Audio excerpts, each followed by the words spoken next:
नमो अरिहन्ताणं नमो सिद्धाणं नमो आयर्याणं नमो वज्रायाणं नमो लोये सौवसाहुणम्।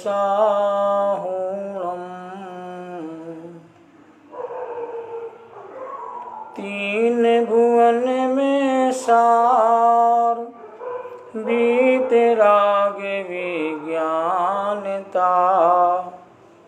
शिव स्वरूप शिविकार नमः त्रियोग समार के। फेसबुक के माध्यम से छेढ़ाला ग्रंथ का विशेष स्वाध्याय यहाँ पर किया जा रहा है। ये स्वाध्याय स्वांता सुखाय के निमित्त है और जो कार्य स्वांता सुखाय के निमित्त किया जाता है वही कार्य सबसे श्रेष्ठतम माना जाता है। ये स्वाध्याय अन्य लोगों के निमित्त नहीं है, यद्यपि अन्य लोग इसका लाभ लेकर के अपने परिणामों की उज्ज्वलता करते हैं, परंतु स्वाध्याय का मूल उद्देश्य स्वयं का बोध होना, स्वयं का ज्ञान होना, स्वयं के परिणामों को उज्ज्वल बनाना, ये होना चाहिए। इसलिए स्वांता सुखाय स्वाध्याय ही जीवन में फलदायी होता है। ये बात भी हम सबको विशेष रूप में ध्यान रखना चाहिए। मेरे मन में, मेरे अंदर आचार्य भगवंतों के प्रति तो अपार बहुमान है ही। विद्वानों में टोडरमल जी का अनंत बहुमान अंदर में विद्यमान है। बनारस कवि का भी बहुत बड़ा बहुमान मेरे हृदय में है। उसके बाद सबसे ज़्यादा बहुमान मेरे हृदय में विद्यमान है वो कविवर दौलत राम के प्रति। क्या कमाल किया है! 96 छंदों में सारे जिनागम को, सारे द्वासांग को लिपिबद्ध कर देना, ये उनके ही बस की बात थी। उनकी भक्ति में 4 पंक्तियाँ कहना चाहता हूँ, ध्यान से सब लोग सुने। आगम दौलत के धनी कविवर दौलत राम, बसते शासन ग्राम में भजते आत्म राम।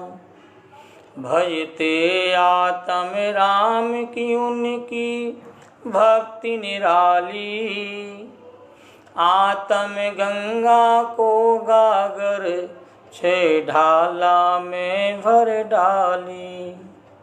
आत्म गंगा को गागर छे ढाला में भर डाली।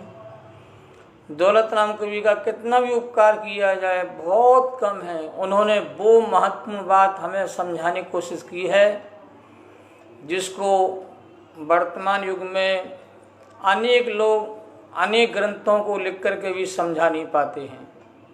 ये विशिष्ट योगदान दौलत राम कवि का है और उनके छेढ़ाला ग्रंथ की चर्चा हम लोग कर रहे हैं और प्रथम ढाल की चर्चा विशेष रूप से यहाँ पर चल रही है।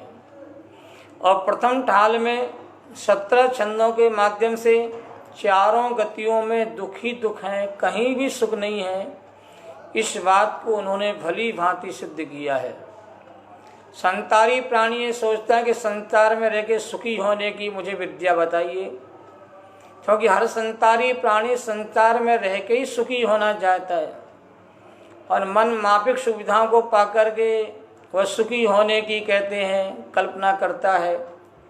पर जीवन का निचोड़ यह है कि कितनी भी सुविधाएं आपके जीवन में प्राप्त हो जाएं, कितने भी संयोग आपको प्राप्त हो जावे, कितना धन वैभव भी आपको प्राप्त हो जावे, पर जीवन में कोई ना कोई दुख कहते हैं शेष बना ही रहता है। दुखों से मुक्ति संसार में रह करके कभी भी संभव नहीं है। इसलिए तुलसीदास ने भी कहा कोई तन दुखी, कोई मन दुखी, कोई धन बिन रहे तो दास, थोड़े थोड़े सब दुखी, सुखी राम का दास। संसार में कोई शारीरिक वेदनाओं के कारण से दुखी है, कोई मानसिक वेदनाओं के कारण दुखी है। हर प्राणी कितना संपन्न क्यों ना हो, राजा महाराजा चक्रवर्ती क्यों ना हो, इंद्र अहिमंद्री क्यों ना हो, परंतु आत्मिक सुख के बिना कोई सच्चे सुख को प्राप्त होता ही नहीं। भौतिक सुखों के माध्यम से हमें जीव थोड़ी देर के लिए सुखी नजर आते हैं। हमें लगता सामने वाला सुखी है, सामने वाले को लगता सामने वाला सुखी है, पर ना वो सुखी है ना मैं सुखी हूँ, क्योंकि हम सब लोग संयोगों के माध्यम, सुविधाओं के माध्यम से, पुण्य की विभूति के माध्यम से, धन वैभव के माध्यम से अपने को सुखी अनुभव करना चाहते हैं। और ये सुखी होने के मूलभूत कारण नहीं है, ये तो जीवन जीने की एक व्यवस्था है। इस बात को मुझे गहराई से समझना होगा कि मनुष्य पर्याय की जीने की व्यवस्था अलग प्रकार की है, देवगति में जीवन जीने की व्यवस्था अलग प्रकार की है, त्रिंज गति के जीवन जीने की व्यवस्था अलग प्रकार की है, नरक गति के जीवों को जीवन जीने की व्यवस्था अलग प्रकार की है। अब जो व्यवस्था मनुष्य पर्याय में मकान में रहने की है, परिवार के साथ रहने की है, संयोगों के साथ रहने की है, ये व्यवस्था मात्र है, व्यवस्था का पार्ट है। हम लोगों ने व्यवस्था के पार्ट को ही सुखी होने का पार्ट समझ लिया। सुख तो कोई अलग ही चीज है जो हमारे आत्मा के भीतर कहते हैं विद्यमान है। जब तक अंतर्दृष्टि नहीं होती है, जब तक कहते हैं भेद विज्ञान की दृष्टि नहीं होती है, जब तक हमारे स्वभाव दृष्टि नहीं होती है, स्वरूप दृष्टि नहीं होती है, तब तक असली जो सुख है उस सुख की कहते हैं हम वास्तव में अपने भीतर प्राप्ति नहीं कर पाते हैं। इसलिए छैडाला करने का नरक गति के नारकी दुखी तो है ही, सारे जगत को मालूम है ग्रंथों के माध्यम से। हमने नरक देखा नहीं, पर ग्रंथों में नरक का जिस प्रकार का वर्णन किया है उससे सिद्ध हो जाता है कि नरक में रहने वाला नारकी जीव किंचित मात्र भी कहते सुख को प्राप्त नहीं होता। त्रिंज गति में रहने वाले जी हमारी आंखों के सामने देखने में आते हैं, वो भी कहते भूख प्यास की वेदना से तड़पते हैं, वो भी महादुखी उनका जीवन देखने में आता है। अब मनुष्य पर्याय में हम लोग रहते हैं, कितने सुखी हैं ये अपने मन से पूछा जाए। एक समस्या का समाधान नहीं हो पाता, तत्काल दूसरी समस्या खड़ी हो जाती है, दूसरी का समाधान होने की प्रक्रिया कहते प्रारंभ होती है, तीसरे प्रकार का दुख खड़ा हो जाता है। तो मनुष्य पर्याय में रहने वाला जीव भी कहते हैं वास्तव में सुखी नहीं है। अब कहते हैं देवगति में रहने वाले जीव तो सुखी होंगे। हम ऐसा अनुभव कर, देव हमारे घर में आ गए, मंदिर में देव आ गए, उन्होंने बड़ा उत्सव किया है, बड़ा चमत्कार दिखाया है, देवों जैसी शक्ति दुनिया में किसी के पास नहीं होती है, वो तो सुखी होंगे। तो हमारे छैडाला ग्रंथकार कहते हैं भले उन्हें शारीरिक वेदना ना हो, पर मानसिक व्याधि से, मानसिक कहते पीड़ा से वो कहते सर्वाधिक दुखी देखने में आते हैं।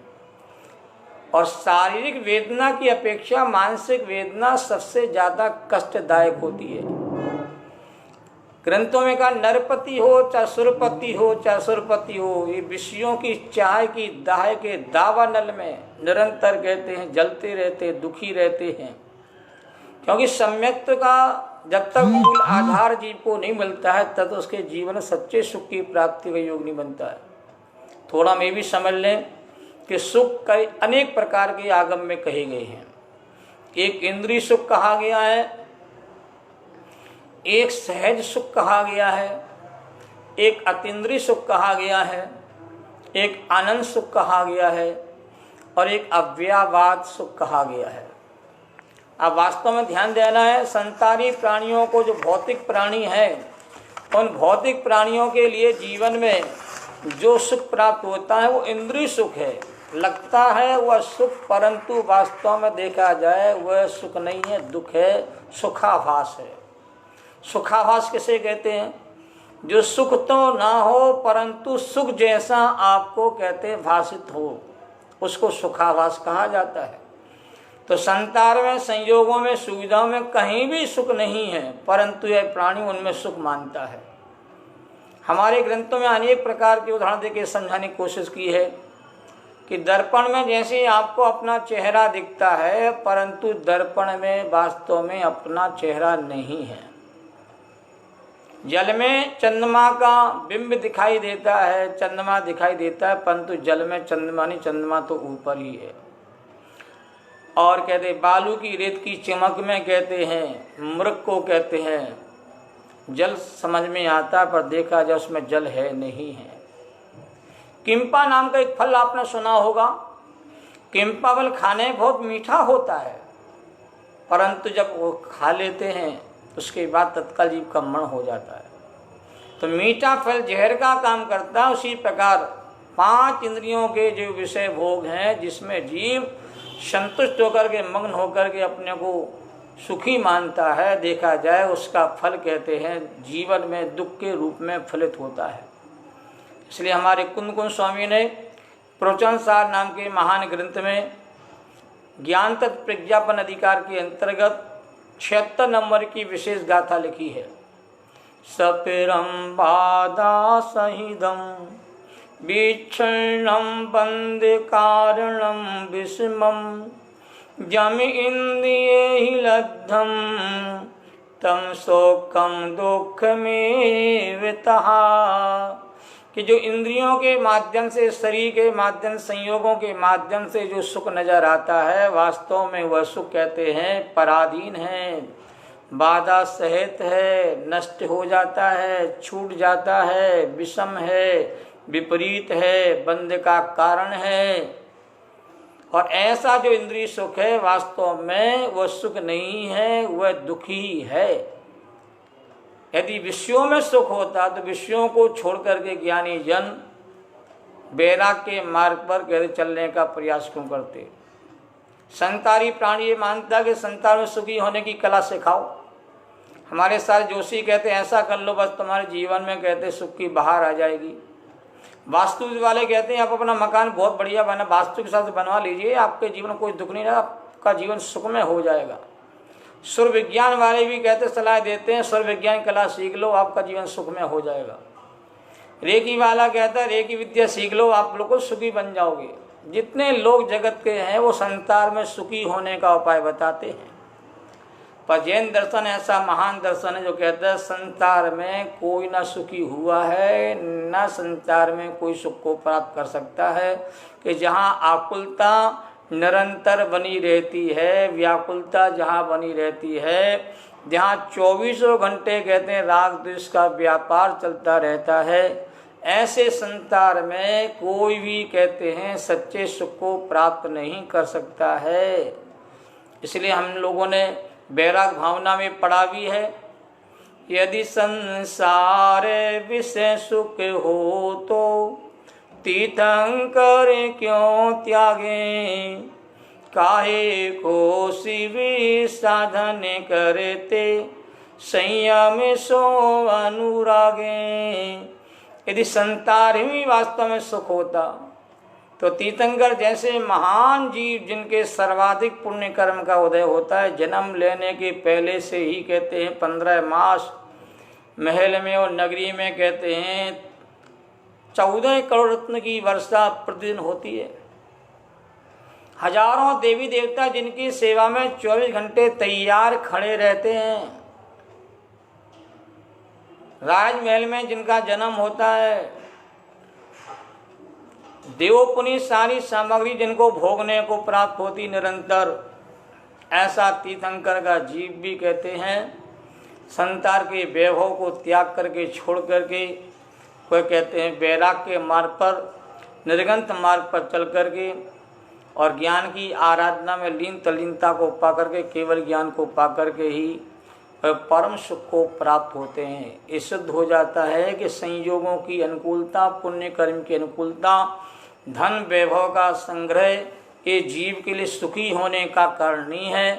ये मात्र मानव पर्याय की जीवन जीने की व्यवस्था का एक पार्ट केला है, न ये सुखरूप है न दुख रूप है, ये व्यवस्था का अंग है। जिस व्यवस्था के अंग को हम लोगों ने सुखी होने का कहते हैं आधार मान लिया, यही हम लोगों से भूल होती रही है।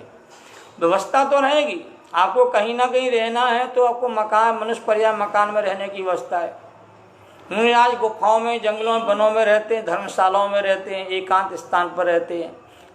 जब जीव है तो कहीं ना कहीं तो रहेगा तो शरीर का संयोग होगा, तो भूख प्यास की प्रक्रिया के समाधान के लिए भोजन आदि की व्यवस्था का भी इंतजाम होगा।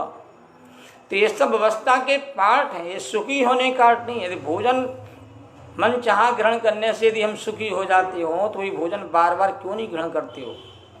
एक भोजन के भी ग्रहण करने की लिमिट है, लिमिट यदि क्रॉस करते हैं तो आप बीमार हो जाते हो, आपको चूरन खाना पड़ता है, आपको दवाई लेना पड़ती है।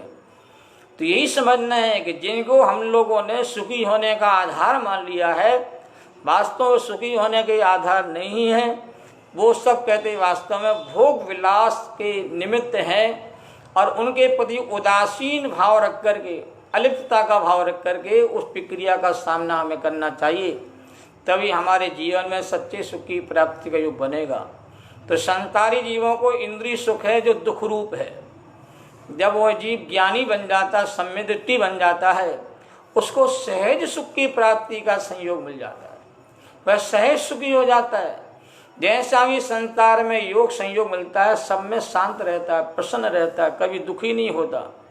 यदि मकान छोड़ के झोपड़ी में जाना पड़े तो वहाँ भी रह करके अपनी साधना साधता है और झोपड़ी में आने को दुख का कारण नहीं मानता है। जैसी परिस्थितियाँ बनती हैं, सब परिस्थितियों में वह कहते शांत सहज रह करके धर्म के प्रति कहते आस्थावान बना रहता है। वास्तव में यही जो प्रक्रिया है वो जीवों के लिए कहते हैं सह सुख की प्राप्ति का योग है, जो सम्यक दर्शन के बिना जीवों को नहीं प्राप्त होता है। हमारे मुनिराज हैं, ज्ञानी, विशेष ज्ञानी होते हैं, वो अतीन्द्रिय सुख को कहते भोगते हैं। अतीन्द्रिय ज्ञान ही अतीन्द्रिय सुख का कारण होता है। तो मुनिराजों को, निर्गंत मुनिराजों को जो दिन रात ज्ञान ध्यान साधना में तल्लीनता के माध्यम से अपने कर्मों की क्षय करने का उपाय करते रहते हैं, शुद्धोपयोग की वृद्धि करने का निरंतर प्रयास करते रहते हैं, ऐसे जो महामुनिराज हैं, उन मुनिराजों को अतीन्द्रिय सुख भोगने का अवसर मिलता है। जो आत्मिक सुख है, अतीन्द्रिय सुख है। हमारे केवली भगवान होते हैं, जो अनंत भगवान होते हैं, उन्हें कहते अनंत सुख की प्राप्ति का योग मोहिनी कर्म के क्षय में प्राप्त हो जाता है। और हमारे शुद्ध परमात्मा हैं, वो अनंत सुख के साथ अव्ययवाद सुख को कहते भोगते हैं। इस प्रकार ये 5 प्रकार के सुख है। और संसारी प्राणी जिसमें सुख नहीं है उसमें सुख मान रहा है, और जिसमें सुख है वो सहज सुख की प्राप्ति का प्रारंभिक उपाय हमें जो करना चाहिए, उस प्रक्रिया को वास्तव में प्राप्त करने का उद्यम नहीं करते। यही कहते जीव की बड़ी विडंबना है। इस विडंबना से जीव को बाहर निकालने का सच्चा उपाय करना चाहिए।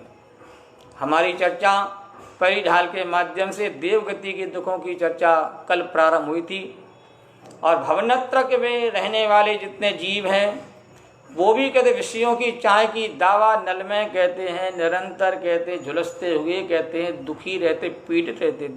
हमको लगता है ऐसा है कि देव सुखी होंगे, सारी सुविधाएं उनको प्राप्त है। नहीं, उन्हें सुविधाएं जरूर मिली हैं जिस प्रकार का देव का संयोग हुआ है, जिस प्रकार की व्यवस्था के अंतर्गत, पर देखा जाए वास्तव में उनको मन माफिक भोग नहीं है।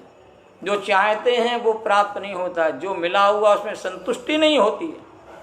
इसलिए वह कहते हैं भोगों में भोगते भोगते पूरा जीवन पूरा हो जाता, फिर भी सच्चे सुख की प्राप्ति का योग नहीं कर पाते हैं। उसी चर्चा को कहा था, उस छंद को हम पुनः एक बार पढ़ना चाहेंगे। सभी लोग साथ पढ़ेंगे तो आनंद आएगा। कभी अकाम निर्जरा करे, भवन तक में सुर तन धरे, विषय चाय दावानल दहो, मरत विलाप करत दुख सहो। कभी अकाम निद्रा जीव करता है। थोड़ा सा तत्व की बात यहाँ पर आ गई है। हमारे नरेंद्र बहादुर जी NV जैन साहब ग्रीन पार्क के वो सुन रहे हैं, उन्हें थोड़े क्रिटिकल शब्द आ जाते हैं तो उनको समझना पड़ता, पूछ लेते हैं। बहुत जिज्ञासु व्यक्ति हैं, वो तत्व के प्रति बहुत सच्चा प्रेम करते हैं। अकाम निद्रा क्या है हमें समझना होगा। निद्रा 2 प्रकार की है, एक सकाम निद्रा होती है, अकाम निद्रा होती है। अपने समय पर कर्म उदय में आकर के फल देके खिर जाता है, वह अकाम निद्रा कहलाती है।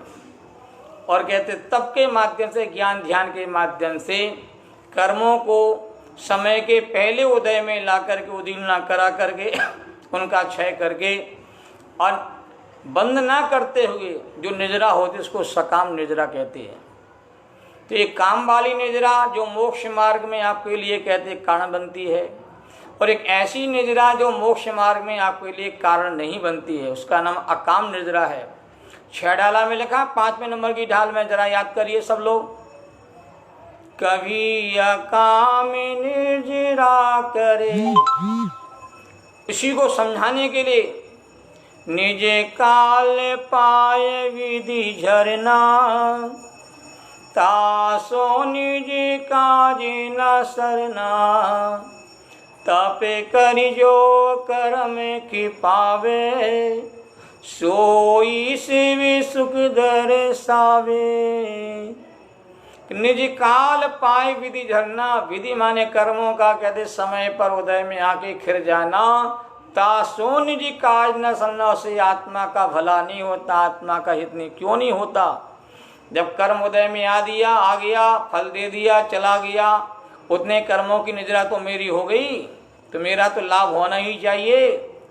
हमारे कहते ज्ञानी कवि कहते हैं, ज्ञानी जन कहते हैं, भाई साहब आपने भले ही किंचित मात्र कर्मों की निद्रा की है उदय में आके फल देके जाने पर उसी काल में तुमने मोहिरागदेश के परिणाम करके आपने नए अनंत गुणे कहते हैं कर्म का बंधन उसमें किया है। तो बंद कराने वाली जो निद्रा होती है, अनंत बंद कराने वाली निद्रा हो, वो निद्रा अकाम निद्रा कहलाती है, जो किसी काम की नहीं है। और काम वाली निद्रा कौन सी है? तप के द्वारा जो कर्म को कहते हैं खिरा दिया जाता है, और नए कर्म कहते हैं बंधना रुक जाते हैं। तो संवर के साथ किया गया जो तपस्रण है, वही तपस्रण जीव के लिए कल्याणकारी होता है। सम्यत्व के बिना किया गया तप कुतप कहलाता है। सम्यक के बिना किया गया कहते व्रत आदि का पालन भी कहते बाल कहलाता है। तो जो प्राणी अनिच्छा होने पर भूख प्यास आदि की वेदना को कहते सहन करते हैं, तो भूख सहन करेंगे तो मुझे पुण्य का लाभ मिलेगा, उनकी कसा उस काल में मंदता को प्राप्त हो जाती है। पर स्वर्ग के लोभ में और नरक के भय से जो भी कहते हैं साधना साधी जाती है, वो साधना मोक्ष मार्ग में कभी भी कहते उपकारी नहीं होती है। इसलिए धर्म हमें डर के नहीं करना है, लोभ के वशीभूत होकर नहीं करना है। धर्म को सही ढंग से समझना है। धर्म को समझने के लिए, वस्तु के स्वरूप को समझने के लिए, अपने आत्मा के स्वरूप को समझने के लिए यदि एक भाव भी हमारा पूरा लग जाए तो मुझे कोई चिंता करने की बात नहीं है। यदि सही बात समझ में आएगी तभी हम उसका प्रयोग सही करके अपने जीवन में कुछ उपलब्धि कर सकते हैं। इसलिए बाल व्रत बाल तप आदि करने वाले जीव जो मंद कसारूप परिणामों को प्राप्त होते हैं, उसके फल में वह जीव भवनत्रक में जाकर के देवपर्या को प्राप्त हो जाते हैं। और देवपर्या को पा करके वह जीव कहते हैं विषयों में कहते हैं आकंठ डूब जाते हैं। विषयों को छोड़ने का भाव उनके अंदर नहीं हो पाता है, तो वह जीव कहते हैं एक इंद्रिय तक की पर्याय में आ जाते हैं।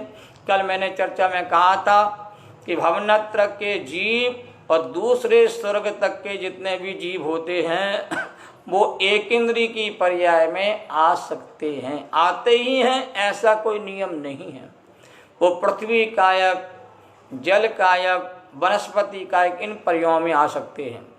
क्योंकि कोई भवनत्रक का जीव और दूसरे स्वर्ग तक के जो जीव हैं वो अग्नि कायक और कहते हैं वायु कायक एक इंद्रिय की पर्याय में नहीं जाते हैं।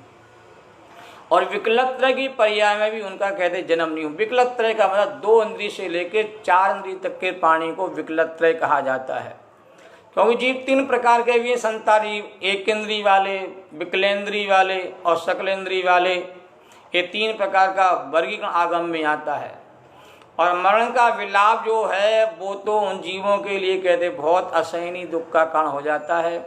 इस प्रकार से भवनत्रक की भवनवासी व्यंतर जोशी वाले देव जो मिथ्यादृष्टि देव उनकी चर्चा है। जो भी आगम में दुखी होने की चर्चा आती है वो मिथ्यादृष्टि जीवों की अपेक्षा से आती है, अज्ञानी जीवों की दृष्टि की अपेक्षा से आती है। ये चर्चा कल अपनी विस्तार से हुई थी। अब वैमानिक जाति के देव होते हैं, क्या वो सुखी हैं? विशेष जो विमान होते हैं, जो पुण्यशाली जीवों की उत्पत्ति के स्थान रहने के स्थान कहे जाते हैं, क्या वो वैमानिक जाति के देव वास्तव में सुखी हैं क्या? तो पहले स्वर्ग से लेकर स्वधर्म स्वर्ग से लेकर के सर्वा सिद्धि तक के स्थान को वास्तव में वैमानिक देव कहा जाता है, विमानवासी देव कहा जाता है। विमानों में उत्कृष्ट विमान में जिनका कहते रहने का योग होता है उनको वैमान देव कहा जाता है। इसके दो प्रकार के भेद हम लोगों ने चर्चा में तत्वासुद के माध्यम से सुने हैं, जाने समझे हैं। कल्पोपन्न और कल्पातीत, 16 कल्पों में 16 स्वर्गों में जिनकी उत्पत्ति होती है उनको कहते हैं कल्पोपन्न कहा जाता है। और जो कल्प से अतीत पार हो जाते हैं, जो इंद्र नहीं होते हैं, जो अहमिंद्र पने के रूप को प्राप्त होते हैं, तो 9 ग्रीवक, 9 अनुदिश, 5 अनंतर विमान, ये सब कल्पातीत कहलाते हैं। तो इनमें 9वें ग्रीवक तक के जितने जीव हैं वो मिथ्या दृष्टि हो सकते हैं, होंगे ऐसा कोई नियम नहीं है। 9 ग्रीवक में मिथ्या दृष्टि जीव भी कहते जाते हैं, सभी मिथ्या दृष्टि नहीं। जो द्रव्यलिंगी जो मुनिराज होते हैं, जिनकी चर्या द्रव्यलिंग की आगम के अनुसार निर्दोष होती है, जिन्हें भाव लिंग कहते हैं, प्रकट नहीं हो पाता है, और द्रव्यलिंग की चर्या में आगम के अनुसार निष्णात रहते हैं, एक किंचित मात्र भी दोष उनकी चर्या में नहीं लगता है, ऐसे मिथ्या दृष्टि जो कहते हैं द्रव्यलिंगी मुनिराज हैं, वो 9वें ग्रीवक तक कहते हैं पहुंचते हैं। और एक बार नहीं, अनेकों बार हम लोगों ने पढ़ा हुआ है। अंतिम ग्रीवक लोकी हद पायो अनंत वीर्यापद, पर सम्यक ज्ञान न लाधो, दुर्लभ निज में मुनि साधो। तो अंतिम ग्रीवक तक है मिथ्यादृष्टि जीव कहते हैं अनंतों बार अनेकों बार गया, पर सम्यक ज्ञान नहीं किया, आत्मज्ञान नहीं किया, मैं कौन हूँ इसकी पहचान नहीं की, मेरा स्वरूप क्या है, इसका हम लोगों ने कभी ज्ञान नहीं किया। इसलिए बार बार ग्रीवक तक की यात्रा करके आ गया, फिर भी कहते हैं वो जीव सुखी नहीं बन पाया। तो विमानवासी उत्कृष्ट जाति का देव बन जाने के बावजूद भी इस समस्या का समाधान नहीं होता है, क्योंकि इंद्र भी अहिमिंद्र भी कहते दुखी। अब किस बात से दुखी है? खाने पीने का उन्हें विकल्प नहीं होता है, कहीं विकल्प फला होता है तो कण से अमृत झड़ जाता है। किसी पर स्त्री नारी का किसी प्रकार का भोग भी नहीं करते वो, तो व्यभिचार का उन्हें दोष लगेगा, ये भी पाप नहीं होता है। 5 इंद्रियों के विषय भोगों को वह भोगते हुए देखने में नहीं आते हैं, अहिमिंद्र आदि, ये अवस्था भी आगम में कही गई है। 5 पापों की प्रवृत्तियां कहते उनकी शांत रहती, फिर भी कहते हैं वो जीव सम्यक दर्शन रूपी कहते हैं रत्न को उन्हें प्राप्त नहीं हुआ है। इसलिए कहते सम्यक के बिना जितने जीव हैं वो नियम से कहते हैं दुखी ही रहते हैं। ये समझना बहुत जरूरी है। जीवन में सुखी होने का मूल जो आधार है वो सम्यक दर्शन ही है। जब तक ये बात हमारे चित्त में नहीं आएगी, संयम मुक्ति का मूल आधार है, पर मुक्ति का जो मूल आधार है वो उसके पहले सम्यक दर्शन है। दर्शन मूलो धम्मो, सम्यक दर्शन धर्म का मूल है। चारित्रम खलु धम्मो, चार साक्षात धर्म है। ज्ञान और चार ये दोनों सम्यक जब ही होते हैं जब जीव को सम्यक दर्शन की प्राप्ति का योग बनता है। सम्यक दर्शन के बिना ज्ञान और चातुर्य समीचीनता को प्राप्त नहीं होते। मोक्ष महल की पहले नंबर की सीढ़ी आगम ग्रंथों में सम्यक दर्शन को ही कहते हैं स्वीकार किया गया है। हमारे ध्यान त्रय कवि हुए हैं तो उन्होंने बहुत सारी पूजाएं लिखी हुई हैं, जिन पूजाओं को हम प्रतिदिन कहते हैं करते हैं। बड़े सुंदर आध्यात्म भजन लिखे हुए हैं। लिखा है धिक धिक जीवन समकित बिना, तुम्हारे जीवन को धिक्कार है यदि आपका जीवन सम्यक दर्शन के बिना, आत्म दर्शन के बिना यदि आपका जीवन चल रहा है तो। सम्यक दर्शन वास्तव में है क्या, वो बहुत समझने की बात। समीचीन दर्शन को, समीचीन श्रद्धान को, सच्चे श्रद्धान को, सच्चे विश्वास को, सच्ची मानता को आगम में सम्यक दर्शन सरल भाषा में कहा गया है। सम्यक दर्शन श्रद्धा गुण की निर्मल पर्याय का नाम है। और श्रद्धा गुण की निर्मलता होते ही ज्ञान गुण भी निर्मलता को प्राप्त होता है, और ज्ञान गुण की निर्मलता होते ही चाहते के गुणों में समीचीन प्रणन करने की सामर्थ्य शक्ति कहते जागृत हो जाती है। और ऐसी श्रद्धा गुण की जो निर्मलता है वो वीतराग देव सात गुरुओं के माध्यम से ही आती है। इसलिए देव सात गुरु के सच्चे श्रद्धान को व्यवहार सम्मिश्रण कहा। और यह देवता गुरु का श्रद्धान हमारे लिए तत्वा श्रद्धान में कहते हैं महत्वपूर्ण कारण बनता है। कि आचार्यों ने तत्वा श्रद्धान को भी सम्यक दर्शन कहते व्यवहार से कहा है, और स्वयं और पर का श्रद्धान करना ये भी कहते सम्यक दर्शन का लक्षण व्यवहार से ही है। और आत्मा का श्रद्धान, आत्मा की रुचि, यह निश्चय से सम्यक दर्शन का लक्षण कहते आगम ग्रंथ में कहा है। तो देव सात गुरु के माध्यम से जीवादि सातों तत्वों की सम्यक श्रद्धा के माध्यम से स्वयं और पर का श्रद्धान करता हुआ जब जीव अपने आत्मा का सच्चा श्रद्धान, आत्मा की प्रतीति करता है, आत्मा की अनुभूति करता है, आत्मा का अनुभव करता, वेदन करता है, तब उसका सम्यक निर्मलता को प्राप्त होता है। और निज तत्व की उपलब्धि के बिना, सम्यक की उपलब्धि के बिना कोई भी जीव निर्माण को प्राप्त नहीं हो सकता। तो ध्यानद्वारा कवि ने बड़े सुंदर उदाहरण दिए हैं। जैसे कंत के बिना कामनी की कोई शोभा नहीं है, पति के बिना पत्नी की जगत में शोभा नहीं मानी जाती है। पति के कारण से पत्नी को सम्मान मिलता है जगत में, ये लौकिक व्यवस्था है। और सरोवर कमल के बिना सूना माना जाता है। सरोवर बहुत विशाल और कमल ना हो तो सरोवर की कहते महिमा नहीं आती। राजा के बिना सेना का कोई मूल्य नहीं होता है। सेना कहते हैं राजा के कारण से ही कहते सम्मानित होती है। और नींव के बिना मकान आपका स्थायी टिकाऊ नहीं हो सकता है। नींव जिसकी मजबूत है वही मकान मजबूत हो सकता है। और बिना एकड़े के कहते हैं शून्य की कोई कीमत नहीं है। हजारों लाखों शून्य आप इकट्ठे कर लो, यदि इकाई साथ में नहीं है तो एक भी शून्य की, हजारों शून्य की कोई वैल्यू कीमत नहीं है। और इकाई साथ में है और एक शून्य उसके साथ जुड़ा हुआ है तो 10 हो जाता है। 2 शून्य है तो 100 बन जाते हैं, 3 शून्य है तो 1000 बन जाते हैं, 4 हैं 10,000 हो जाते हैं, और 5 शून्य लाख, और 6 हुए तो 10 लाख, और 7 हुए तो करोड़ हो जाते हैं, 8 हुए तो 10 करोड़ हो जाते हैं। हर शून्य की वैल्यू क्यों बढ़ती जा रही है बताइए? क्योंकि उसके साथ इकाई का योग बना हुआ है, और इकाई है तो हर शून्य अपना महत्व बढ़ाता जा रहा है। सम्यक दर्शन यदि आपके जीवन में प्रकट हो गया है तो ज्ञान की वैल्यू बढ़ती जाती है, चात्र की कहते हैं महिमा बढ़ती जाती है, चात्र का कहते हैं मार्ग आपका निर्मल होता चला जाता है। और चात्र की जब पूर्णता हो जाती 14वें गुणस्नान के अंतिम समय में, जब जाकर के वह परम यथाख्या चात्र को प्राप्त होता है, तब जीव को निर्वाण की प्राप्ति का योग बन जाता है। इसलिए सम्यक दर्शन के बिना वैमानिक जाति के देव भी दुखी रहते हैं। ये सिद्ध किया गया है। देव बनने के बावजूद भी यदि सम्यक तो वहां नहीं हुआ तो कहते वो जीव दुखी रहेगा। बहुत सारे भजन लिखे दौलतराम जी ने।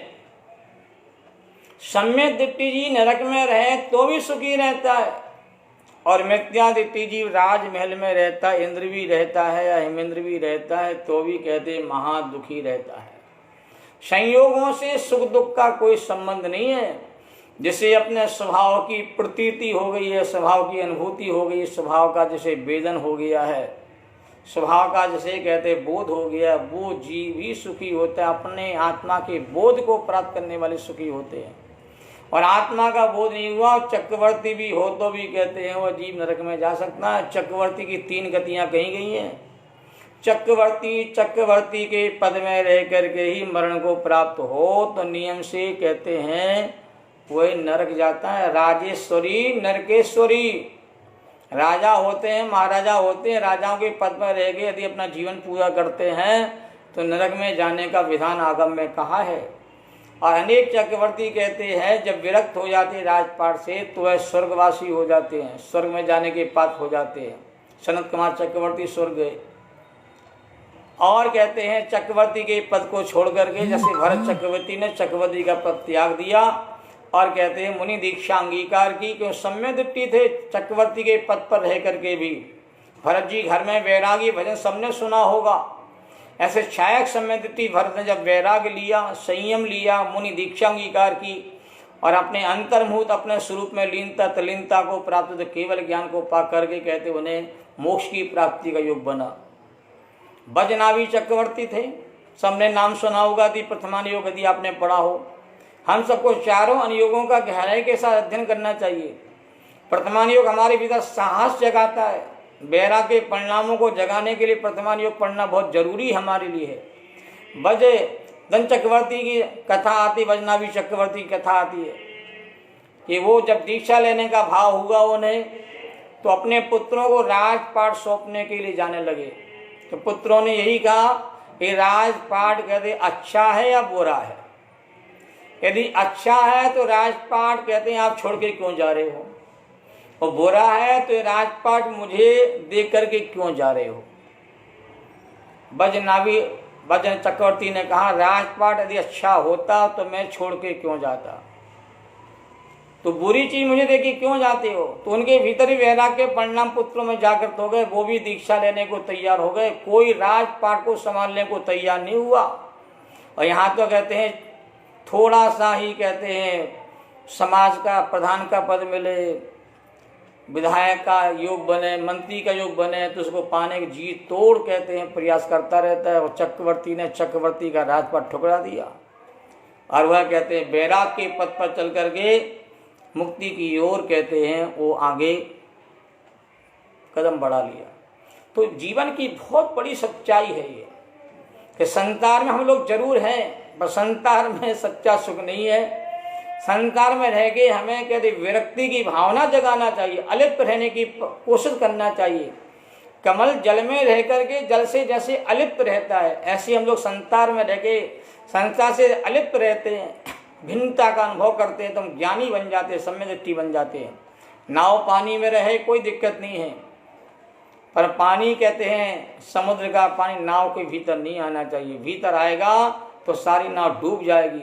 हम संसार में इसलिए रहते हैं कि भाई हमें मोक्ष की प्राप्ति का योग नहीं हुआ है, इसलिए संसार में रहना कोई गुनाह नहीं है। पर संसार में रह के हमारी चित्त में अंदर में गुनाह नहीं होना चाहिए। अर्थात संसार को अपना मानने का परिणाम, संयोगों को अपना मानने का परिणाम हमारे भीतर नहीं होना चाहिए। इसलिए कहना पड़ा यहाँ पर दौलत राम कवि को कि विमानवासी देव भी सम्यक दर्शन के बिना वह दुखी ही रहता है। या उत्कृष्ट जाति के देव भी कहते सम्यक के भाव में दुखी हैं, तो क्या हम दुखी हैं कि सुखी? निर्णय तो करो जरा।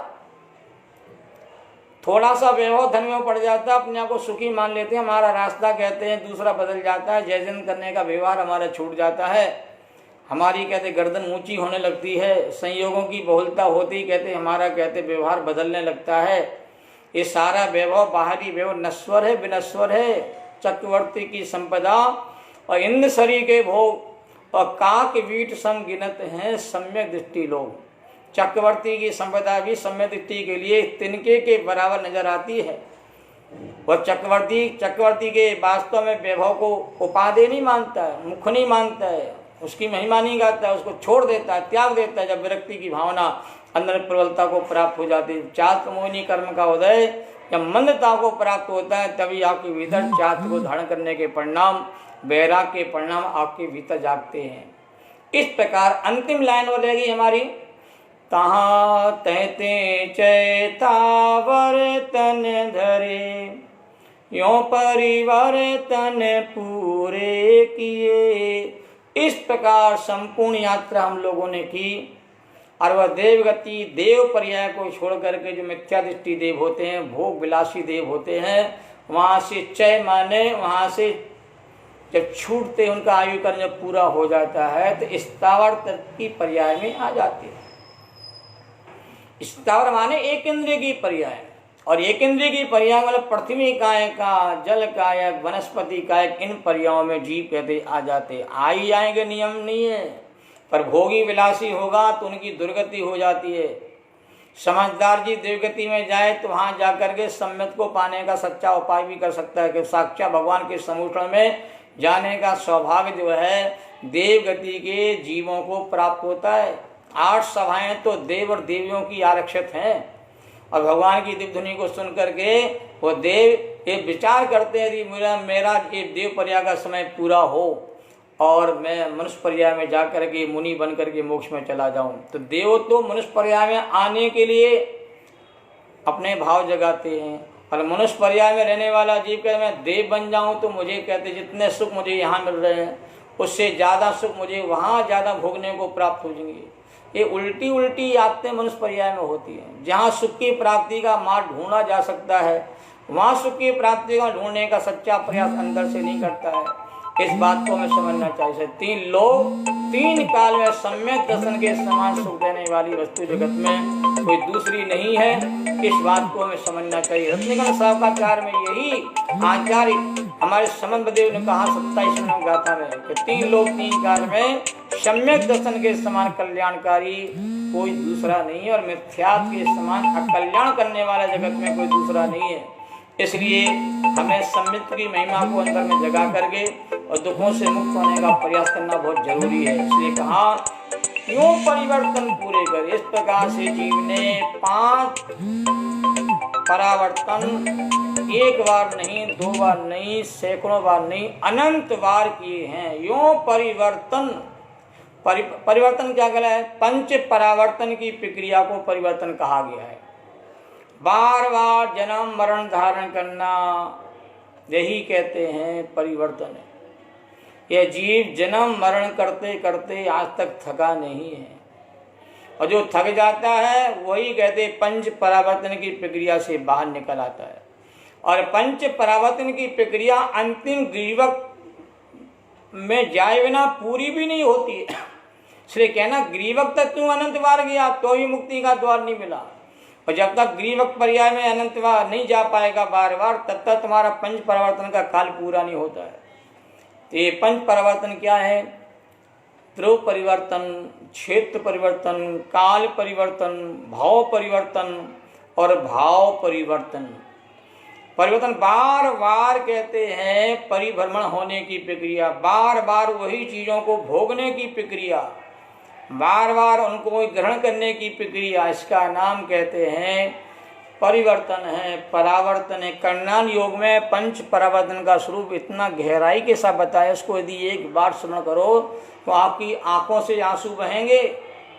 हमने इतनी माताओं को रुलाया है कि उसका यदि आंसू इकट्ठी किए जाए तो समुद्र भी कहते हैं का जल कहते कम पड़ जाए।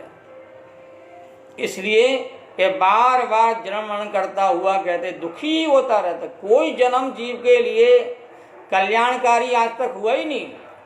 ये तो भगवान का अंतिम जन्म होता है इसलिए उनका जन्म कल्याणक मनाया जाता है। भगवान का अंतिम गर्भ होता है इसलिए गर्भ कल्याणक मनाया जाता है। और यहाँ तो बार बार जी जन्म मरण करते ही रहता, अपना जन्मदिन कैसे मनाना? ये संसारी अज्ञानी प्राणी बार बार अपने जन्मदिन, मेरा जन्मदिन आने वाला है, 20वां जन्मदिन है, 25वां है, 50वां है। अरे मिथ्यात्व के साथ संसारी प्राणी संसार में जन्म लेते हैं। इसलिए किसी का भी जन्म कहते संसार में मनाने योग्य नहीं है। जिनका अंतिम जन्म होता है वो उनका ही जन कल्याणक हमारे यहाँ मनाने की आगम में कहते पद्धति है। जो जन्म मिथ्यात्व के साथ हुआ हो, जिस जन्म में दिन रात विषय भोगों को भोगने का प्रयास किया जाता हो, जिस जन्म में सम्यक की प्राप्ति करने का उपाय ना किया जाता हो, वह जन्मदिन वास्तव में कैसे मनाया जाए इसका भी जीवों को विचार करना चाहिए। तो यूँ परिवर्तन 5 प्रकार के परिवर्तन जीव ने पूरे किए। ध्रुव परिवर्तन क्या है? 9 कर्म जो पौद्गलिक कहते हैं, बरगणाएं हैं, पौद्गलिक पदार्थ हैं, उन पौद्गलिक पदार्थों को जितने लोक में अनंत अनंत पौद्गलिक पदार्थ जगत में है, उन पदार्थों को जीव ने 1 बार नहीं, क्रम से 2 बार नहीं, 3 बार, अनंतों अनंत बार उन कहते पौद्गलिक पदार्थों का भक्षण किया है। भोगे हुए पदार्थ ही कहते हैं हमारे सामने कहते नई पर्याय मौजूद होते हैं, तो हमको ऐसा लगता है कि इनको तो मैंने भोगा ही नहीं, इसका तो मैंने सेवन किया ही नहीं, इसको तो मैंने खाया ही नहीं, ये तो नई चीज है, टेस्ट कराओ जरा। भाई साहब उच्छिष्ट भोगी हैं हम लोग, बार बार उन्हीं पदार्थों को बार बार भोगते रहते हैं, क्योंकि उनकी पर्याय बदल जाती है तो आपको ऐसा लगता है वो पदार्थ नया हो गया। पर देखा जाए वो पदार्थ कहते हैं निरंतर अवस्थाएं बदलते रहते हैं, पर ऐसा कोई दुनिया का जगत का कोई पौद्गलिक पदार्थ नहीं है जिस पदार्थ को जीव ने कहते हैं वास्तव में भोगा नहीं हो। बार बार भोगने के बावजूद भी इसे उनके प्रति गिलानी नहीं हो रही। उच्छिष्ट भोग क्या कहलाता है? जिस भोग को तुमने अंदर कहते हैं ग्रहण कर लिया, वही भोग अंदर से बाहर निकल के आ जाए, उगाली हो जावे, तो उसको कोई द्वारा खाने को तैयार नहीं होगा। पर संसारी प्राणी कहते हैं बार बार भौतिक पदार्थों को भोगने के लिए आकुल व्याकुल होता रहता है, खाने के लिए तड़पता रहता है कि भैया सामान खत्म ना हो जावे, मेरे नंबर बाद में आएगा तो मुझे मिलेगा कि नहीं मिलेगा। अरे जरा उसके प्रति विरक्ति जगाओ, कब तक खाते रहोगे, कब तक भोगते रहोगे? जीवन कहते हैं यूं पूरा हो जाएगा, कुछ ना कुछ कहते उनके प्रति कहते हैं विरक्ति के भाव भी जगाना चाहिए। संसार से थकना बहुत जरूरी है। दृष्टि प्रकाश नाम का एक बहुत अद्भुत ग्रंथ है, उसमें लगा है थक गए हो तो बैठ जाओ और नहीं थके हो तो चलते जाओ। इसका मतलब क्या है? संसार सागर से यदि आपको थकान हो गई हो, जन्म कर्म मरण करते हुए तुम थक गए हो, तो अपने आत्मा के स्वरूप में कहते हैं बैठ जाइए। अपने आत्मा जैसा महान पदार्थ, उस जैसा शांत और सुखमय पदार्थ जगत में कोई दूसरा नहीं है, तो अपने स्वरूप में बैठ जाओ और नहीं थके हो तो चलते जाओ और यात्रा कर लो यदि तेरा मन नहीं भरा है। पर वास्तव में उड़ जहाज का पंछी फिर उड़ जहाज पे आ गए। जहाज पे बैठा हुआ पंछी कहते हैं जहाज को छोड़ करके बाहर जाता सुख की तलाश में, पर कहीं कोसों कोसों दूर उस पंछी को कहते हैं कहीं भी सहारा दिखाई देता है, तो दोबारा लौट करके उसी जहाज पर आ जाता है। इसी प्रकार से हम कितने भोगों को संयोगों को भोग लें, प्राप्त कर लें, फिर भी कहते हैं वास्तव में कहीं भी आपको सुख नजर नहीं आएगा। अंतोगत्वा आपको सबको छोड़ करके त्याग करके अपन निज आत्मा की क्षण में ही कहते जीव को आना पड़ेगा। तो ध्रुव परिवर्तन किया। इसी प्रकार का ऐसा कोई क्षेत्र नहीं है कि लोकाकाश के सब प्रदेशों में क्रम से उत्पन्न होने पर और मरण करने पर जो परिभ्रमण होता है उसका नाम क्षेत्र परिवर्तन कहलाता है।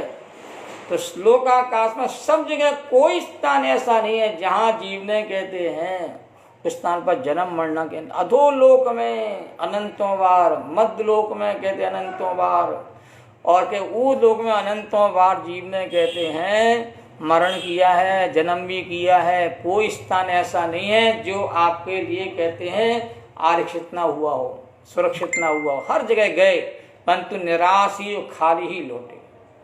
इसी प्रकार से काल परिवर्तन क्रम से कहते हैं उत्सर्पणी के और अवसर्पणी के काल के सभी समयों में जीव ने जन्म भी लिया बार बार और बार बार कहते मर लिया।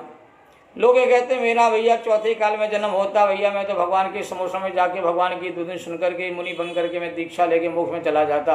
क्या करें, मुझे चौथे काल में जन्म लेने का मौका नहीं मिला, मैं पंचम काल में मैंने जन्म लिया इसलिए भैया दुखी होना पड़ रहा। भाई साहब ऐसा नहीं है, आप चौथे काल में भी कहते अनेकों बार जन्म को प्राप्त हो गए हो। विदेश क्षेत्र में भी आपका अनेकों बार जन्म हो गया है जहाँ भगवान के साक्षात समोसन सदा काल लगे रहते हैं। और भव्य यदि तुम जीव रहे हो तो आप कहते समोषण के भीतर भी कहते चले गए अनेकों बार, फिर भी कहते हैं वहाँ जाकर के भी आपने आत्म गुण नहीं चीनो। आपने समाधि में पढ़ा हो, उसमें लिखा है सब कुछ किया भगवान, दान दिया, सुपात्रों को भी दान दे दिया मैंने और कुपात्रों को दान दे दिया, पुण्य भी किया, पूजा भी की, पाठ भी की, सब कुछ किया। अनादिकाल से किया क्या है जीव ने बताइए? पुण्य पाप के झूले में झूलता रहा और पुण्य पाप के झूले में झूलते झूलते कहते कभी देव बना, कभी कहते नारकी बना, कभी तीन गति में गया और आज तक पुण्य पाप के झूले से उतरने को तैयार नहीं और स्वभाव के झूले में झूलने की भावना उसके भीतर नहीं हो पाती है। तो करना क्या, पुण्य ना करें क्या भाई साहब? पापों को छोड़ करके पुण्य की भूमिका में आकर के अपने आत्मा के स्वरूप को पहचानने का उपाय तो आपको करना ही पड़ेगा। हम लोग महावीर के पूजन में पढ़ते हैं, क्या पढ़ते हैं? सारा जगत फल भोगता है, पुण्य एवं पाप का, सब त्याग समरस निरति जिनवर, सकल सफल जीवन आपका। संतप्ति मानस शांति हो, जिनके गुणों के गान में, वे वर्धमान महान जिन विचरे हमारे ध्यान में। वो वर्धमान स्वामी हमारे ज्ञान ध्यान में विचरण करें। कौन से महावीर स्वामी? जो पुण्य पाप के परिणामों से विरक्त हो गए, पुण्य पाप के फल से विरक्त हो गए, संभाव को प्राप्त हो गए, संभाव में लीन तल्लीनता को प्राप्त हो गए, जिन्होंने शुद्धोपयोग के परम फल को प्राप्त कर लिया, शुद्ध भाव का परम फल जो है वह इन्हें प्राप्त हो गया। ऐसे वर्धमान स्वामी हमारे ज्ञान ध्यान में निरंतर आते रहे, क्यों? पुण्य और पाप का ये झूला बहुत झूला गया। इससे भी कहते हैं जीव को दृष्टि हटाना पड़ेगी और अपने स्वभाव की तरफ जीव को दृष्टि जोड़ना पड़ेगी, तब कल्याण का मार्ग मिलेगा। तो काल का परिवर्तन भी अनंतों बार हुआ, कोई ऐसा समय नहीं, ऐसा कोई काल नहीं जहाँ जीव ने कहते हैं जन्म मरण कहते हैं बार बार ना किया हो। और भाव परिवर्तन क्या कहलाता है कि नरक आदि गतियों में बार बार उत्पन्न होकर के जघन्य से लेकर के उत्कृष्ट पर्यंत तक आयु कर्म को जीव ने अनेकों बार भोगा है। जघन्य आयु भी, मध्यम आयु भी और उत्कृष्ट आयु को अनंतों बार भोगा। कोई ऐसी गति नहीं जिस गति को जीव ने कहते बार बार प्राप्त न किया हो।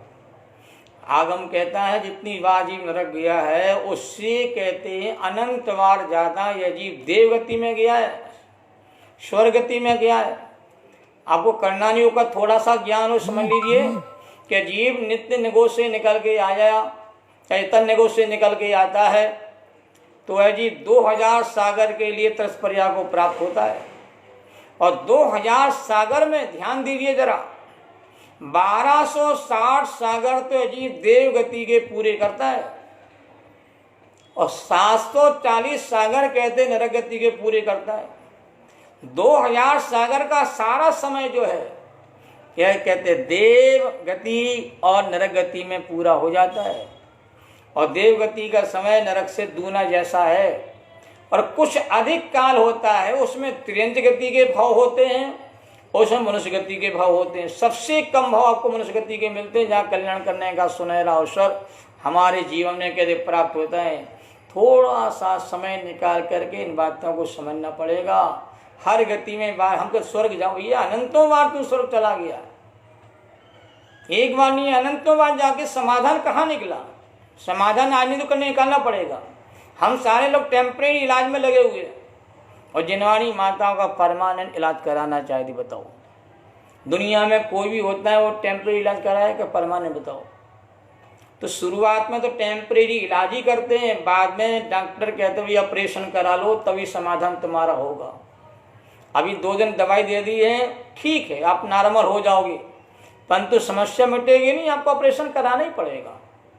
तो टेम्परेरी इलाज तो पुण्य कर्म को उधर से हो जाता है, पर परमानेंट इलाज आपको कभी करना जीवन का तो पुण्य पाप से लक्ष्य हटा करके और आपको अपने आप स्वभाव दृष्टि करके सम्यक दर्शन की प्राप्ति करके परमानेंट ही सुखी होने का इलाज खोजना पड़ेगा। इसके अलावा दुनिया में कोई सच्चा इलाज नहीं है। तो जिनवाणी माता टेम्परेरी इलाज को कम महत्व देती है और परमानेंट इलाज के लिए ज़्यादा महत्व देती है। इसलिए हमारा जैन दर्शन मुक्ति मार्ग का दर्शन है। सम्यक दर्शन ज्ञान चातुर्य मोक्ष मार्ग ग्रंथ की शुरुआत ही मोक्ष मार्ग से की गई है। संसार में सुखी होने का कहीं उपाय नहीं बताया। सुखी होने का उपाय मुक्ति मार्ग पर चल करके ही होता है। भले संसार में रह करके या मुक्ति का मार्ग खोजोगे तब सुखी बन जाओगे। संसार मार्ग में रह करके तुम सुखी बनना चाहो तो कभी नहीं बन सकते, इस बात को समझना चाहिए।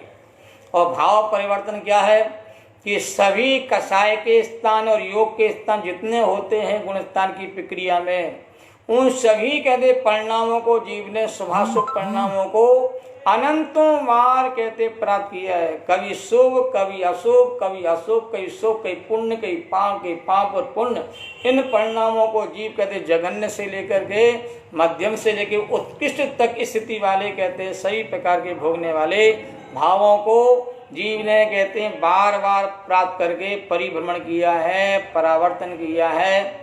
ये 5 परावर्तन जीव ने अनेकों बार, एक बार नहीं, 2 बार नहीं, अनंतों बार किए हैं। ऐसे परावर्तन करते करते हमें थकना चाहिए। देखिए, लोक में कोई किराएदार हो, हर साल उसे किराए का मकान लेना पड़े, हर बार बदलना पड़े, तो परेशान हो जाता है। भाई साहब, जैसे मैं थोड़ा कर्ज ले लूँगा, मुझे तो भैया अपना पक्का मकान चाहिए, अपना मकान चाहिए, मैं बहुत थक गया हूँ मकान चेंज करते करते। ऐसे ही भाव बदलते बदलते हम थक गए हैं। अभाव के अभाव करने की बात हमारे अंदर में जागृत होना चाहिए। इस प्रकार दौलत राम कवि ने चारों गतियों में दुखी दुख हैं, इस बात को अच्छी तरह समझा दिया और हमारे चित्त में बात समझ में आ गई कि चारों गतियाँ वास्तव में दुख में है। हमें पंचम गति की प्राप्ति का उपाय का जीवन में करना है। यदि भाव तुम्हारे मन में, हमारे मन में जाग गया, समझ लो हमने पहली ढाला का जो सार है, रहस्य है, उसे अपने भीतर कहते जगा लिया। ये कहानी किसी दूसरे की नहीं थी। चारों गतियों में जीव दुखी हुआ, मैं ही दुखी हुआ हूँ और दुख में गतियाँ हैं, यदि ये बात समझ में आ गई और पंचम गति में ही सुख है, ये बात यदि हमारे भीतर कहते हैं विश्वास में आ गई और पंचम गति को पाने के लिए हमने भावना जगा ली, उसका उपाय करना प्रारंभ कर दिया। समझ लो हमने 6 ढाला का, पहली ढाल का सारा जो रहस्य सार है उसको अपने भीतर कहते वास्तव में समझ लिया है। यही वास्तव में जीवन का सच्चा भाव है जो हमें जगाने का प्रयास करना चाहिए। इसी भाव को जगाने के उद्देश्य से इस 6 ढाल के स्वाध्याय की प्रक्रिया प्रारंभ की गई है। अब कल से बहुत महत्वपूर्ण ढाल प्रारंभ होगी जो समझने योग्य है। तो दुख क्या है ये तो समझ लिया, पर दुखी होने के कारण क्या है नहीं समझा, और दुखी होने के कारणों की विस्तार से गहराई के साथ बहुत गंभीर चर्चा दौलत राम कवि दूसरे नंबर की ढाल में प्रारंभ करने वाले हैं। और इतना सुंदरतम विवेचन है सरल शब्दों में जो दुनिया में और कहीं कोई उपलब्ध नहीं हो सकता। इतनी सरल भाषा में और कम शब्दों में अपनी भूल को बता देना, अपनी गलतियों के कारण क्या है उन कारणों को बता देना, उन कारणों का वर्णन कर देना, उन कारणों को दूर करके आप सुखी होने का उपाय करें, ऐसी प्रेरणा को जगा देना, ये अजब गजब का वास्तव में के विवेचन है दूसरे नंबर की ढाल में। मैं तो प्रारंभ में दूसरी ढाल से ही प्रारंभ करना चाहता था कि पहली ढाल के दुखों की चर्चा जीवों ने बार बार सुनी है और दुखों की चर्चा को सुन के जी घबरा जाता है, उसे आश्वासन कहीं से मिलता नहीं है। फिर मैंने सोचा आज के जीव अपने को संसार में रहकर सुखी मानने लगे हैं, दुखी और मानते सुखी। इसका इलाज क्या है? तो इसका इलाज यही है कि उन्हें दुख का ज्ञान कराया जाए। वास्तव में सुखी नहीं हो, भूख लगती है, दुखी होने, भूख की पीड़ा होने कारण से पीड़ा है इसलिए भूख की तलाश में निकलते हो, प्यास की तलाश में आप पानी लेने निकलते हो, तो कमाई के लिए निकलते हो, आप धन विभव का संग्रह करने के लिए आप दुखी हो इसलिए कहते हैं आप निकलते हो। संसार जितने क्रियाकलाप होते हैं इसलिए होते हैं कि आप दुखी हो उनका समाधान करने के लिए, पर जिनसे समाधान करना चाहते हो समाधान आपके सच्चे नहीं है। इस बात को अब समझाने के लिए दूसरे नंबर की ढाल अपन कल प्रारंभ करेंगे। बहुत गहराई के साथ सुनना, समझने का प्रयास करना और अपनी जो भूल है उसको भूल को निकाल करके हम वास्तव में दुख को दूर कर सकते हैं, ये भावना अंदर में जगाने की कोशिश करना। अब समय हमारा आज का पूरा होने जा रहा है। कुछ लोग कहते हुए 1 घंटे का एक क्लास बहुत ज़्यादा जटिल होती जा रही है, थोड़ा सा समय कम करिए। तो आपके पास 24 घंटे का समय पड़ा हुआ, कहीं जाना नहीं है, कोई काम आपको करना नहीं है, इसलिए आप कम से कम कहते हैं अपना समय इस स्वाध्याय में लगाएं। जब हमारा लॉकडाउन खुल जाएगा पर थोड़ा समय हम घटा देंगे, समय भी चेंज कर देंगे। तो अभी तो 1 घंटे का पूरा लाभ लेने की कोशिश करिए।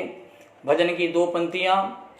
सहजानंदी सोद स्वरूपी अविनाशी में आत्मस्वरूप सहजानंदी शुद्ध स्वरूपी अविनाशी में आत्मस्वरूप।